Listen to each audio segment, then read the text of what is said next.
Hey everybody, Bart the Nature Guy here.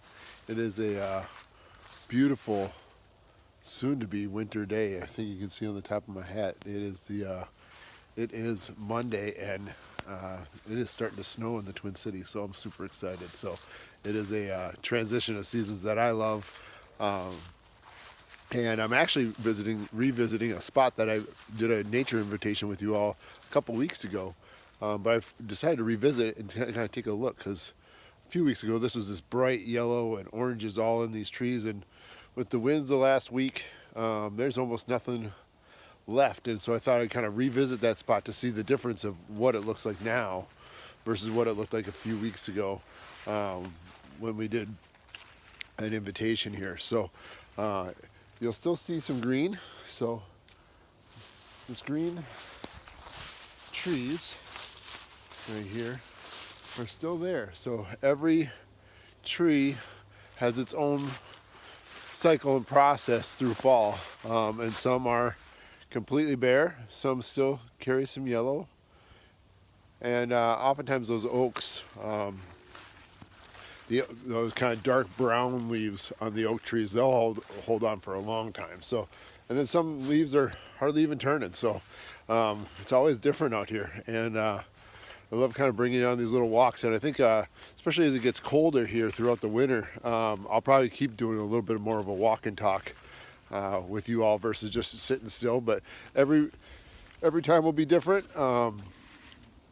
as we're going forward. I'm walking up on kind of a really cool stump and tree here, and it's a spot where I stopped last time. So I'm almost there.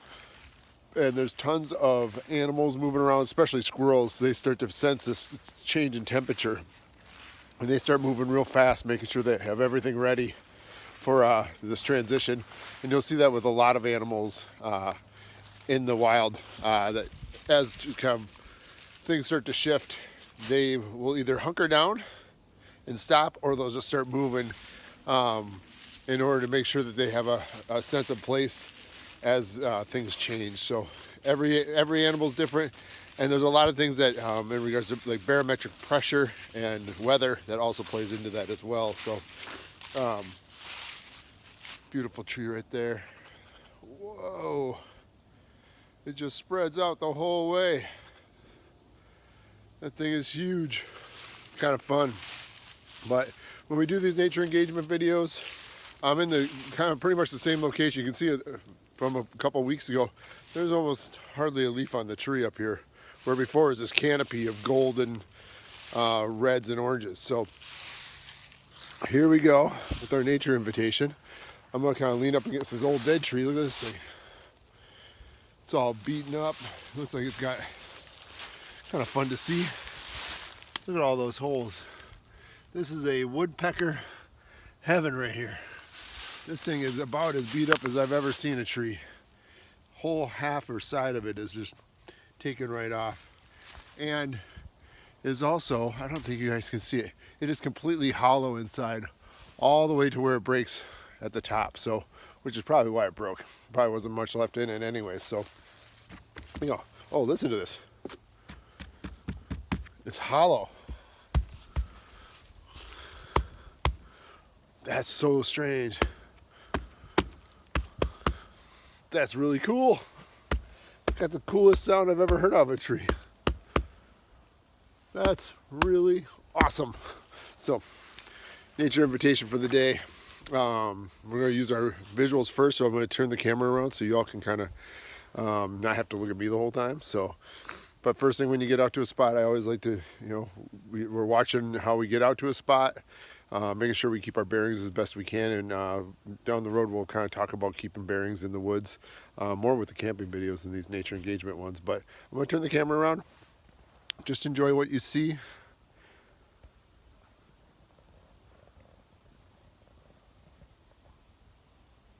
What are you noticing?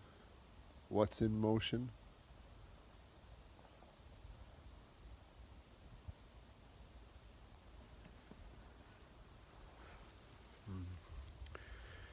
And now I'm going to ask you to use your ears.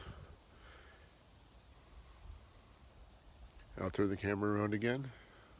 What are you hearing? What's that thing that's furthest away? Maybe what's that sound that's up close?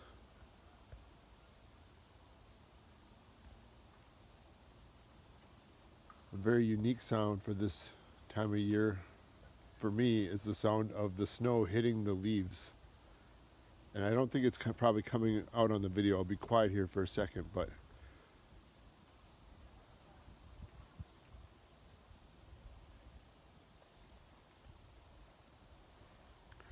I'm also hearing the sound of the snowflakes against my jacket. So when I talk about things that are real close and things far away, I'm hearing it hit my kind of this material of my jacket. It makes a little clicking sound when the snow comes out and hits it.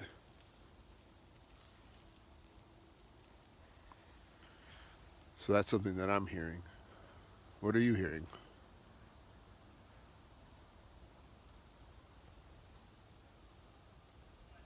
Maybe closing your eyes for a minute.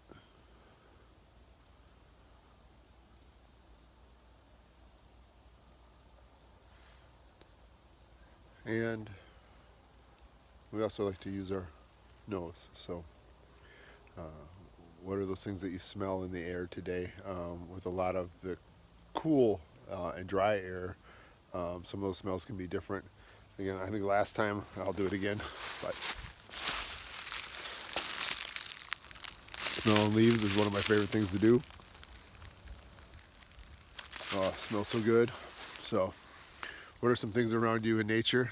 Maybe there's a flower outside your home. Maybe there's a set of potted plants.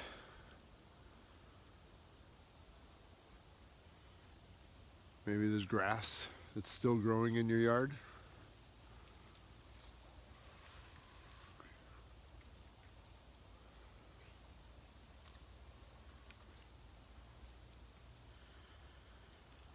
And now for one more, which is sense of taste. You always hear me do that. So I like to suck that air in. Probably going to suck in a few snowflakes today, the way it's going. So it's definitely starting to pick up now. And tomorrow's Tuesday, and I teach some of the live classes for with the students, and probably be about 1 to 4 inches on the ground tomorrow. So tomorrow I'll be doing some work with fire and keeping myself warm when I teach. So breathing in some of the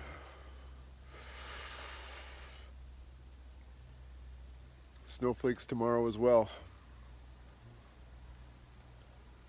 Again, trying to draw that air in across your tongue, get a sense of how the air is feeling against your tongue and in your mouth.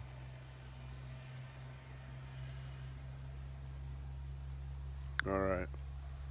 And the next one is the sense of touch. And so that can go from reaching out and kind of, you have things all around you that can work on.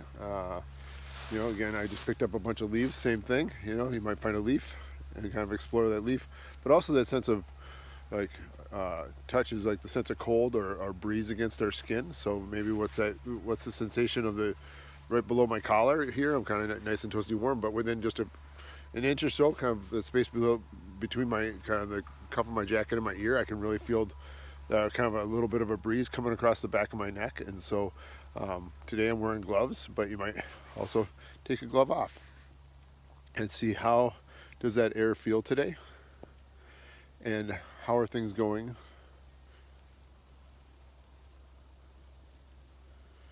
in regards to that sense of touch. Maybe your feet might be a little bit colder today as you are exploring outdoors in what will be a very different look in the next 24 hours. So maybe picking up a little handful of snow, or even a snowflake or two on your hand, or maybe even making some sort of snow man or snow woman or snow creature, whatever that might be. So snow they. So and then also looking at all these other pieces out there in regards to what are those great things out there that you can see and engage with. So which kind of comes to our last, our invitation for today, which is, call it First Flake. And so I really encourage you to find a spot. I'm going to choose this branch right here. And I am simply going to be with this branch as the flakes begin to engage with the earth from the sky.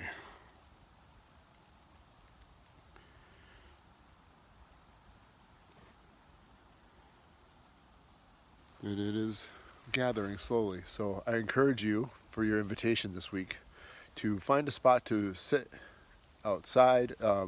If for any reason you're getting cold and not feeling comfortable outside, feel free on this one to go inside, and maybe you can find something, a tree, a sidewalk, to spend some time, 5 to 10 minutes, observing how those first flakes engage from coming from above to the earth. So it could be the side of it, kind of a trunk of a tree, could be the grass, and see how does, maybe it's a leaf that's near, like maybe you have some branches that come near your window, and you see how do these first flakes engage for the first time on the earth. And that's a little different than midwinter, when it falls into more snow and you don't really get to see that so much because it's just snow upon snow upon snow. But right now you get to kind of see how do these flakes interact with the ground and the other things like branches and leaves. Maybe it's the side of a house, maybe it's the top of a car. So that's it. Take care, everybody. Bart the Nature Guy. Stay warm this week. Bye.